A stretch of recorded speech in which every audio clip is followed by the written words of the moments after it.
기독교 신앙의 가장 중요한 핵심 가운데 하나는 핵심은 부활입니다. 부활. 기독교는 고난의 종교가 아니라 부활의 종교입니다. 예수님의 죽으심과 부활을 통해서 우리 또한 부활의 소망과 영생을 얻게 되었죠. 그런데 과거부터 예수님의 이 부활에 대한 의심과 논쟁은 끊이지 않았습니다. 제자들이 예수님의 시신을 가져다가 숨겼다. 새벽에 여인들이 달려갔는데 예수의 무덤을 잘못 찾아갔다. 이런 여러 가지 주장들이 옛날부터 있어 왔습니다. 하지만 오늘 본문 6절에 성경은 천사를 통해서 분명히 증거합니다. 그가 살아나셨고 여기 곧 무덤에 계시지 아니하니라. 성도님들, 예수님은 부활하신 줄 믿습니다.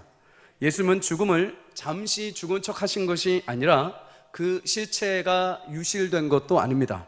인류의 감당할 수 없는 죄의 죽음을 예수님이 직접 온몸으로 짊어지시고 죽음의 자리까지 가셨습니다. 그러나 그 죽음조차도 예수님의 권능과 능력을 감당할 수 없기에 그 자리를 내어드렸습니다. 그래서 예수님은 죽음을 넘어 부활의 승리로 다시 살아나셨습니다. 여기서 원어적으로 살아나셨다라는 말은 수동태입니다. 내가 능동적으로 살아나는 게 아니라 살아내짐을 받은 것이죠. 하나님께서 십자가에서 죽으신 예수님을 그의 권능과 능력으로 약속하신 대로 살려내셨습니다. 그래서 예수님은 숨지시기 전에 누가복음 23장 46절에 아버지, 내 영혼을 아버지 손에 부탁하나이다 라고 말씀을 합니다. 자신의 죽음, 자신의 부활까지도 하나님 앞에 모두 의탁을 한 것이죠. 하나님 손에 맡겨드린 겁니다. 예수님의 죽으심과 부활은 그래서 철저하게 하나님 뜻이었고 하나님의 요구였으며 우리를 사랑하신 하나님의 손 안에서 완성이 됐습니다. 성도님들, 우리 인생 역시 하나님의 뜻과 하나님의 요구가 담겨 있고 그것을 하나님의 손으로 완성하실 줄 믿습니다. 하나님은 세상, 역사, 인간, 인생의 주인이십니다. 우리의 삶은 어제의 나의 경험, 어제의 나의 결과가 반복돼서 무의미하게 순환되고 반복되는 인생이 아닙니다.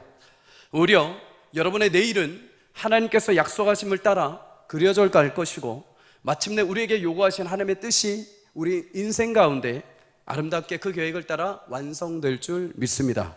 사랑하는 성도님들, 부활주의를 맞이해서 예수님께서 자신의 죽음과 부활까지도 하나님께 내어드렸을 때 하나님께서 그 예수님을 통해서 이루시고자 하셨던 부활의 영광과 승리를 허락하신 것처럼 내 삶도 나의 인생의 반복적인 나의 경험을 통해 이루어지는 것이 아니오 예수님 손에, 하나님 손에 있음을 믿고 내어드릴 때 하나님께서 전 인생을 통해 여러분을 향한 하나님의 요구와 뜻하심이 여러분 삶에 성취되는 놀라운 은혜가 있기를 주의 이름으로 간절히 축복합니다. 오늘 본문 배경은 안식일이 지난 첫날이었다라고 말씀합니다. 예수님 당시 유대인의 안식일에는 어떤 일도 해서는 안 된다는 율법이 있었습니다. 그래서 몇 걸음 이상 걸어서도 안 되고 장사를 해서도 안 되고 어떤 일을 해서도 안 되는 조건이 있었죠. 그런데 사실 안식일의 핵심은 일을 안 하는 데에 있는 것이 아닙니다. 하나님이 천지를 6일간 창조하시고 나서 7일째 되는 날 안식을 하십니다. 그런데 하나님의 안식은 창조하셨기 때문에 이제 힘드니까 좀 쉬자라는 의미가 아닙니다.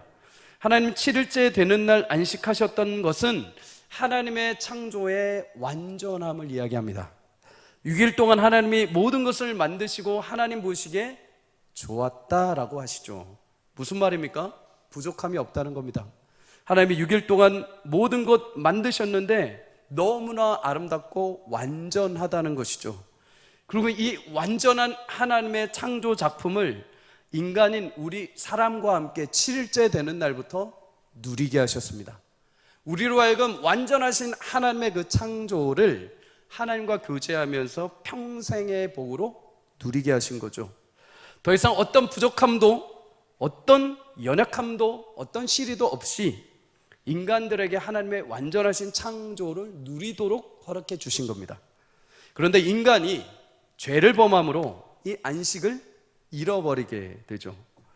하나님 그래서 율법으로 안식을 우리 인생의 시간과 공간 안에 완벽하지 않지만은 조금 그림자로 이렇게 보여주셨습니다.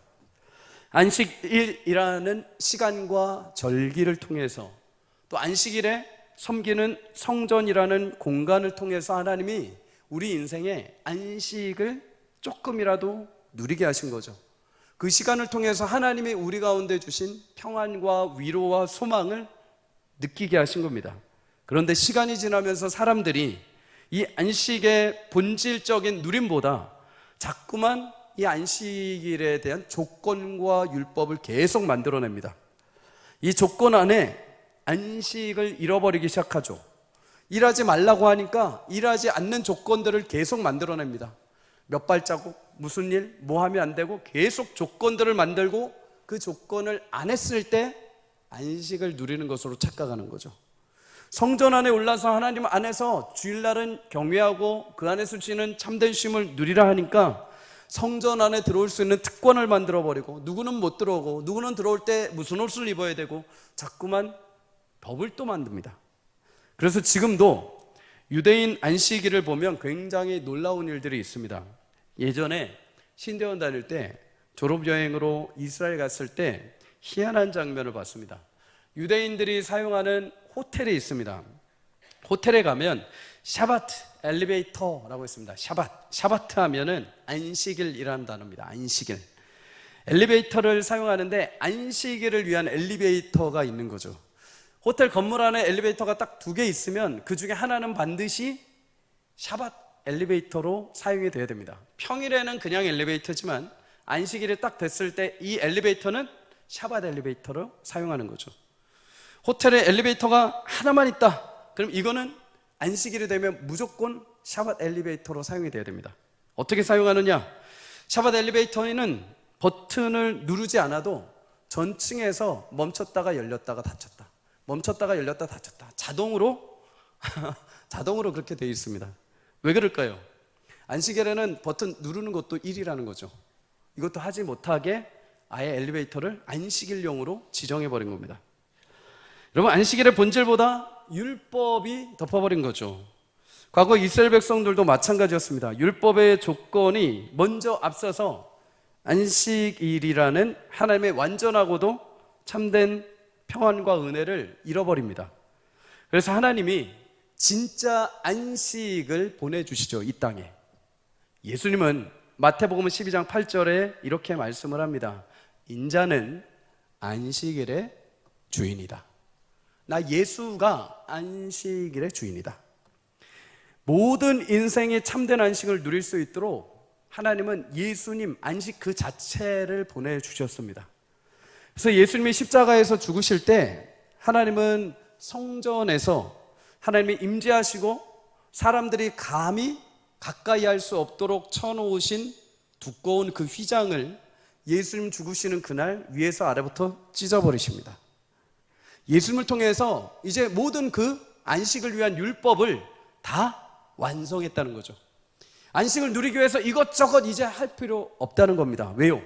예수님이 그것을 다 십자가에서 죽고 부활하심으로 완성하셨기 때문에. 그래서 이제 안식의 주인이신 예수님을 마음에 품는 자들, 예수님을 믿는 누구라도 하나님이 주시는 참된 안식과 평강을 누리게 하신 줄 믿습니다. 성도님들, 부활하신 예수님 안에서 진정한 만족과 쉼을 누릴 수 있기를 주의 이름으로 축복합니다. 그래서 예수님이 요한복음 16장 33절에 이렇게 말씀하십니다. 우리 함께 읽겠습니다. 시작. 이것을 너에게 이르는 것은 너희로 내 안에서 평안을 누리게 하려 함이라. 세상에서는 너희가 환난을 당하나 담대하라. 내가 세상을 이겼노라. 아멘. 성도님들, 예수님 안에 참된 평안이 있습니다. 예수님 안에 참된 안식이 있습니다. 예수님 안에 참된 쉼이 있습니다. 부활의 주님을 만나고 그 안에서 진정한 안식을 누릴 수 있는 저와 여러분이 되시기를 주의 이름으로 축복합니다. 여러분, 이렇게 당시 안식일은 무엇인가 물건도 살 수 없고 일도 할 수 없는 날이었죠. 그래서 안식일이 끝나기까지 사람들은 무엇인가를 하기 위해서는 그날 저녁까지 반드시 기다려야 했습니다.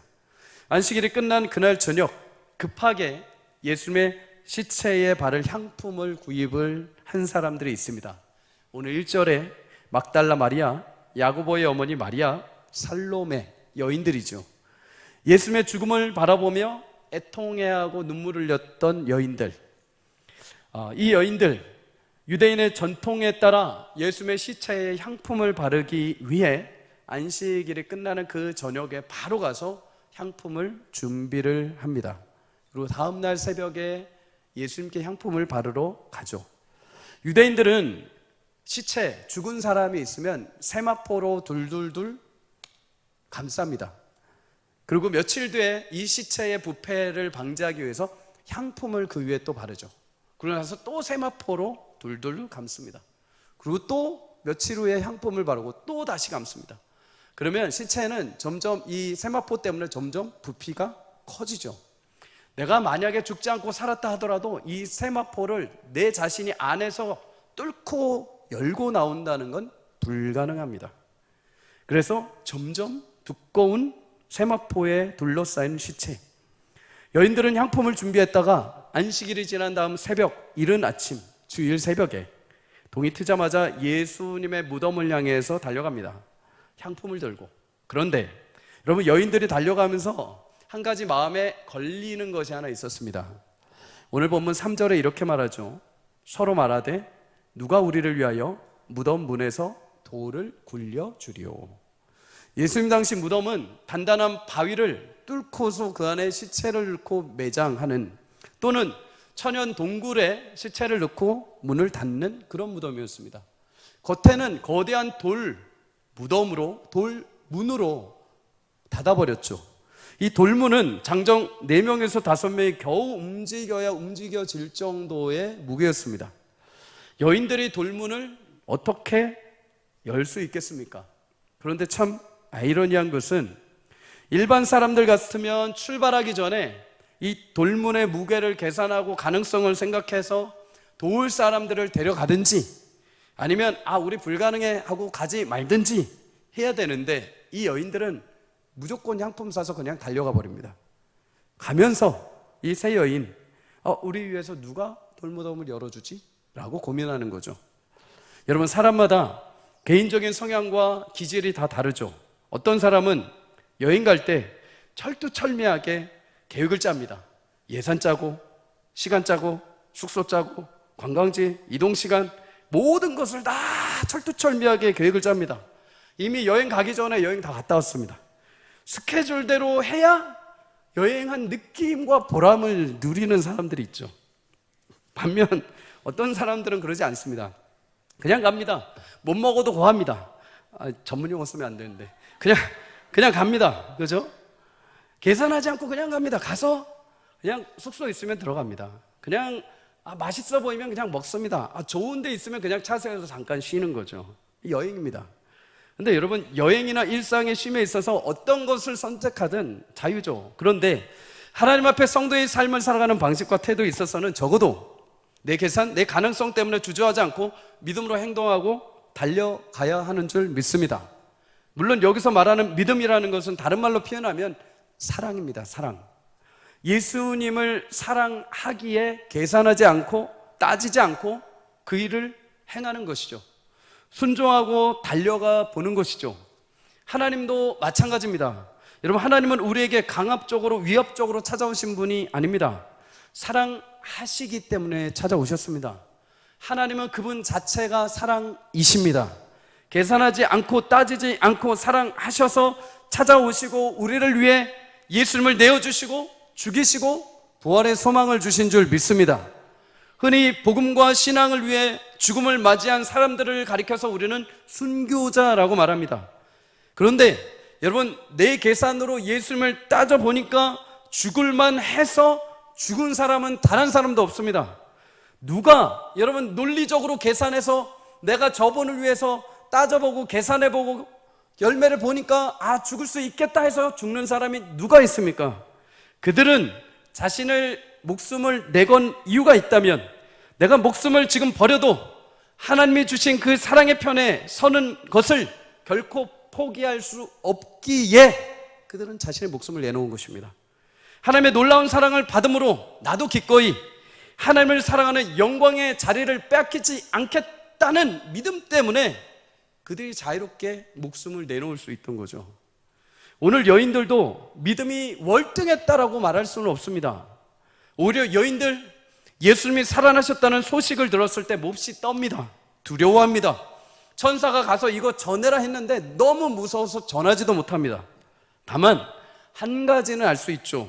그럼에도 이 여인들이 계산하지 않고 향품을 들고 그 새벽 무작정 달려간 것은 예수님에 대한 사랑이 있었기 때문입니다. 마가복음 15장 41절에 보면 이 여인들은 예수님이 갈릴리에 계실 때부터 따르고 섬기던 여인들입니다. 3년간 예수님과 함께 다니면서 예수님에게 받은 위로, 예수님이 나를 치료하신 그 사랑, 예수님의 그 말씀을 통해서 사랑이 그 여인들 심령 가운데 덧입혀진 거죠. 그런데 그랬던 예수님이 죽으셨습니다. 하지만 그 사랑 빼앗기고 싶지 않은 거죠. 죽어서라도 있는 예수님의 시체를 가서 만져서라도 그 세마포 위에 내 향품을 발라서라도 내 사랑을 예수님께 드리고 싶은 겁니다. 그런데 그렇게 달려갔을 때 여인들, 무덤 가운데 죽어있는 예수님의 시체가 아니라 부활하신 예수님을 만나는 은혜를 덧입게 된 줄 믿습니다. 사랑하는 성도님들, 우리에게도 귀한 믿음이 필요합니다. 그런데 그 귀한 믿음의 출발점 중에 하나는 바로 예수님을 향한 애틋한 사랑입니다. 사랑하는 성도님들, 사랑은 계산하지 않고 묻고 따지지 않습니다. 예수님을 향한 사랑의 마음이 가득할 때 얼마든지 나는 내 마음 중심 가운데 깊이 숨겨놓은 가장 고귀한 향유 옥합을 주님 앞에 내어드릴 수 있습니다. 그 앞에 닫혀있는 돌문 때문에 계산하지 않고 달려갈 수 있습니다. 성도님들, 부활하신 예수님을 향한 사랑이 우리 가운데 회복되기를 주의 이름으로 축복합니다. 우리는 매 순간 그렇게 고백합니다. 하나님 나를 사랑하신다. 하나님 나를 사랑하신다. 그런데 한번 되물어 보십시오. 그 위대한 사랑을 내가 받았는데 나는 정작 예수님을 사랑해서 이 자리에 와 있는가? 아니면 그냥 내가 사랑하는 척하면서 이 자리에 서 있는가? 아니면 예수님에게 무엇인가 내가 얻기 위해 조건으로 와 있는가? 성도님들, 예수님을 온전히 깊이 사랑하고 주님 앞에 믿음으로 계산하지 않고 함께 달려갈 수 있기를 주의 이름으로 축복합니다. 그렇게 했을 때 우리는 부활의 예수님이란 놀라운 기적과 은혜를 맛보게 될 것입니다. 그래서 잠언 8장 17절을 이렇게 말합니다. 함께 읽습니다. 시작. 나를 사랑하는 자들이, 나를 간절히 찾는 자가 나를 만날 것이니라. 아멘. 사랑하는 성도님들, 예수를 위한 삶을 살 때 이런저런 계산보다 순전히 내가 주님을 사랑하기에, 그 사랑하는 마음이 앞서기에 우리가 믿음으로 실행에 옮기고 믿음으로 그 길을 걸어갈 수 있기를 축복합니다. 사랑의 마음 주셨다면 그 마음을 따라 행해 보십시오. 결정해 보십시오. 믿음으로 용기를 내 보십시오. 그럴 때 하나님 앞에 그 사랑을 가지고 달려갔을 때 내 인생의 문제의 모든 돌문이 열릴 것이고, 그곳에 죽어있는 예수님이 아니라 부활하신 예수님을 만나는 놀라운 은혜를 경험하게 될 줄 믿습니다. 여러분, 여인들은 그렇게 예수님의 무덤 앞에 이르게 됩니다. 그런데 그곳에서 여인들은 놀라운 장면을 목격하죠. 예수님 무덤 앞에 있던 거대한 돌문이 이미 벌써 옮겨져 있는 겁니다. 하나님의 놀라운 역사죠. 그리고 그 앞에 무덤을 지키고 있던 흰옷 입은 청년, 다른 복음서에 보면 천사라고 이야기합니다. 천사가 여인들에게 놀라운 소식을 전해줍니다. 우리 마지막으로 6절 한번 읽도록 하겠습니다. 시작. 청년이 이르되 놀라지 말라. 너희가 십자가에 못 박힌 나사렛 예수를 찾는구나. 그가 살아나셨고 여기 계시지 아니하니라. 보라, 그를 두었던 곳이니라. 아멘. 여러분, 여인들은 무덤에서 예수님의 시체를 찾지만 오늘 성경은 그 무덤에 예수님의 시체가 없다라고 말씀합니다. 왜 그렇습니까? 예수님은 사망 권세를 이기시고 부활하셨기 때문인 줄 믿습니다. 온 사방이 막혀있는 돌무덤, 심지어 거대한 돌문이 그 앞에 가로막고 있을지라도 생명의 주이신 예수님은 그 모든 것을 열고 부활하셨습니다. 여러분, 무덤이 무엇입니까? 죄로 인해 깨어진 인생의 최종적인 종착지가 무덤입니다. 범죄한 인간에게 하나님이 심판하시고 저주하실 때 말씀하셨습니다. 너는 흙이니까 흙으로 돌아갈지어다. 예외 없습니다. 모든 인간의 최종 종착지, 아무리 화려한 삶을 살고 아무리 많은 것을 누리고 아무리 맛있는 것을 먹었든 시대를 호령할 만한 힘과 권력과 능력을 가졌다 하더라도 자신의 무덤의 한계, 무덤에 돌 움직일 만한 힘이 우리에겐 없습니다. 누가 우리 인생 무덤을 문을 여시고 시체와 같은 우리 삶, 썩어져가는 우리 인생을 꺼내줄 수 있겠습니까? 그런데 이 세상에 유일하게 딱 한 분만이 그것을 경험하시고 거기서 이겨내시고 승리하신 그분, 예수님만이 우리를 건져내시는 줄 믿습니다.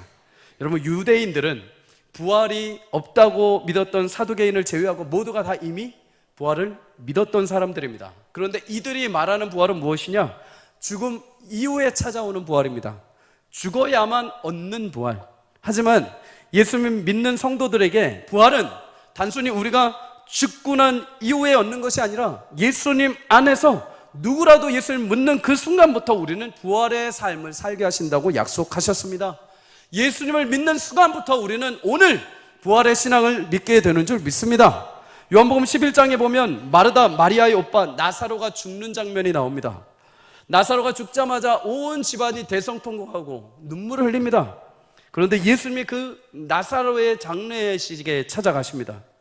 그리고 슬픔 가운데 잠겨있는 마르다에게 말씀하시죠. 오빠 나사로가 다시 살아날 것이다. 그때 마르다가 말합니다. 주님, 우리 유대인들은 마지막 날 부활 때 다시 살아날 것을 믿습니다. 그런데 우리 오빠는 지금 이미 죽어서 죽음 이후의 부활을 맛보고 있지만 우리는 지금 못 만납니다. 죽음 이후의 부활을 믿는다는 거죠. 그때 예수님 조금 다르게 설명을 하십니다. 요한복음 11장 25절 26절 우리 성도님을 한 번 더 읽도록 하겠습니다. 시작. 예수께서 이르시되 나는 부활이요 생명이니 나를 믿는 자는 죽어도 살겠고 무릇 살아서 나를 믿는 자는 영원히 죽지 아니하리니 이것을 네가 믿느냐? 예수님은 죽음 이후의 부활을 주는 존재가 아니라 나 예수가 부활이다. 내가 생명이다. 내가 영생이다. 나를 믿는 자, 내 안에 거하는 모든 자는 살아도 죽을 것이고 지금 나를 믿는 자는 살 것이다. 사랑하는 성도님들, 예수를 믿는 그 순간부터 우리 인생에 가려졌던 거대한 죽음과 같은 돌문이 열리는 줄 믿습니다. 거대한 돌무덤으로 예수님 가둘 수가 없습니다. 그분은 부활이요 생명이시기 때문입니다. 예수님은 고린도전서 15장 20절에 말씀하신 것처럼 죽은 자 가운데 다시 살아나셔서 잠자는 자들의 첫 열매가 되어주셨습니다. 첫 열매, 그리고 이제 우리가 그 뒤를 이어 부활의 열매를 살게 됩니다. 그 부활의 능력을 예수님을 믿는 모든 자들에게 허락해 주신 줄 믿습니다. 성도님들, 부활의 예수님이 여러분과 함께 하심을 믿으시기를 주의 이름으로 축복합니다. 무덤과 같은 어두운 내 삶, 무덤의 돌무덤, 결코 나는 내 힘으로 버거워서 열 수도 없는 내 인생, 그럼에도 예수님이 그렇게 썩어져가는 내 인생 무덤과 같은 삶에 오셔서 부활의 놀라운 소망으로 나를 거두시고 내 현장이 무덤이 아니오 영원한 생명의 열매가 맺게 하시는 새로운 삶의 인생이 되게 하시는 줄 믿습니다. 여러분, 마지막으로 그렇다면 부활하신 예수님 무덤에 안 계시면 도대체 어디로 가셨는가? 오늘 7절 함께 읽도록 하겠습니다. 시작. 가서 그의 제자들과 베드로에게 이르기를 예수께서 너희보다 먼저 갈릴리로 가시나니 전에 너희에게 말씀하신 대로 너희가 거기서 배우리라 하라 하는지라. 아멘. 여러분, 천사는 부활의 예수님이 제자들에게 약속하신 대로 갈릴리로 가셨다라고 말씀합니다. 왜 갈릴리이신가? 여러분, 아마 저 같으면 부활하자마자 예루살렘 성전으로 갔을 것 같습니다. 그래서 대제사장들 한번 쓸어버리고 사두개인들 한번 쓸어버리고 빌라도에게 가서 한번 머리 한번 때리고 봐라 하면서 모든 것을 뒤집어 엎었을 것 같습니다. 그런데 예수님 예루살렘으로 가지 않으셨다고 합니다. 오히려 갈릴리로 가셨다고 합니다. 여러분, 갈릴리는 제자들의 고향이죠. 우리가 고향에 돌아갈 때 어떻게 돌아가고 싶습니까? 우리 70년, 80년대 우리 귀한 어머니 세대, 부모님 세대, 지방에 살다가 먹고 살기 어려워서 공부할 수 있는 돈이 없어서 무작정 서울 상경에서 열심히 치열하게 이 일 저 일 하면서 산전수전 다 겪으면서 어떻게 해서든 살고 성공해 보려고 노력해 보았죠. 고향에 돌아가는 목표, 성공해서 돌아가는 것. 누구라도 그럴 겁니다. 실패해서 낙향하고 싶은 사람 단 하나도 없죠. 내 제자들 꿈을 꿨습니다. 예수를 믿고 제자가 되어서 예루살렘 성에 올라가서 멋지게 한 자리씩 하는 거. 그래서 내촌 동네 갈릴리로 돌아가서 알아, 와 금이 환영했다. 그런데 그게 아닙니다. 예수님 죽어버리셨습니다. 자신들이 찾던 꿈, 소망 다 포기되고 실패되었습니다.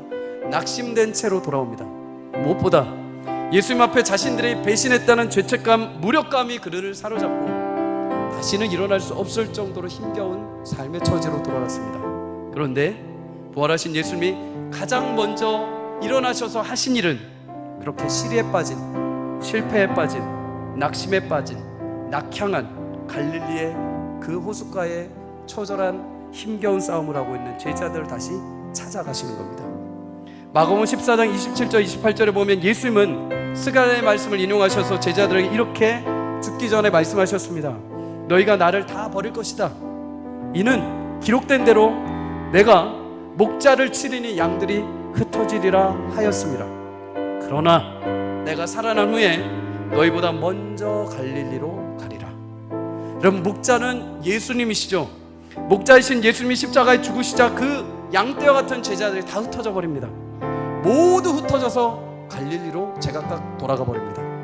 근데 예수님이 그렇게 흩어져 버린 양들을 다시 내가 찾겠다고 하십니다. 요한복음 18장 9절에 보면 예수님은 아버지께서 내게 주신 자 중에 하나도 잃지 아니하겠다. 너희들이 실패하고 낙심하고 무너졌다 하더라도 내가 부활의 몸으로 다시 찾아갈 것이다. 잃었던 양 하나도 나 놓치지 않을 것이다. 잃었던 양들을 끝까지 다시 찾고 그들에게 부활의 영원한 생명을 주시고 그들이 마땅히 걸어가야 될 믿음의 길을 걸어가도 예수님이 그들을 붙잡아 주셨습니다.